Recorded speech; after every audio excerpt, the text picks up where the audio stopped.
තොරකඩ දෙවොල කියන්නේ මම හිතන්නේ මේ වෙනකොට සෑහෙනම ප්‍රතිචාර ලැබෙන නාට්‍යයක්. මගේ චරිතය ගත්තොත් ලංකාවේ සම්ප්‍රදායික ගැහැණියව තමයි මම නිරූපණය කරන්නේ. එතකොට ඒක පවතින දෙයක් තමයි. නමුත් මට පෞද්ගලිකව ඒක ටිකක් අලුත්. ඒ කියන්නේ මට තියෙන එක්ස්පීරියන්ස් එකක් වත් කිසිම දෙයක් මට නෑ එතන. අඩුම ගානේ ගමක එක්ස්පීරියන්ස් එකවත් විවාහයක එක්ස්පීරියන්ස් එකවත් ඊට පස්සේ දරුවන්ගේ එක්ස්පීරියන්ස් එකවත් කිසිම දෙයක් මට නෑ. නමුත් ලලිත් අයියට ඇතුළු අපේ කණ්ඩායමේම මහන්සිය ඒ පැහැදිලි කිරීම විස්තර කිරීම මේ සියලු දේත් එක්ක ඉතින් අපි හැම කෙනෙකුටම පුළුවන් වෙලා තියෙනවා අපේ උපරිමය නාට්‍යයට ලබා දෙන්න. ඊළඟ අවුරුද්දේ රයිගම් ෆිලිස් වල නොමිනේෂන් එකක් බලන්න පුළුවන් වෙයිද? දන්නේ ඒක ඇත්තම කතාව. මම සාමාන්‍යයෙන් සම්මාන කියන ලැබෙනවා නම් ඒක වෙනම දෙයක්. නමුත් මම හැම මොහොතකම හිතන්නේ සම්මාන කියන්නේ තුන්වෙනි පාර්ශවයක් අපේ නිර්මාණයෙන් එහා තියෙන දෙයක්.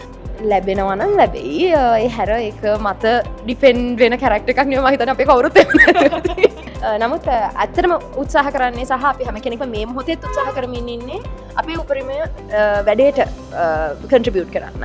ඒකට ඇගීමක් ලැබෙනවද නැද්ද ඒක වෙන දෙයක්. ඒක ප්‍රේක්ෂකයන්ගේ ආදරය, ඒ ආකර්ෂණය ලැබිලා තියෙනවා. ඊටු දේවල් ජූරි වලට බාරයි.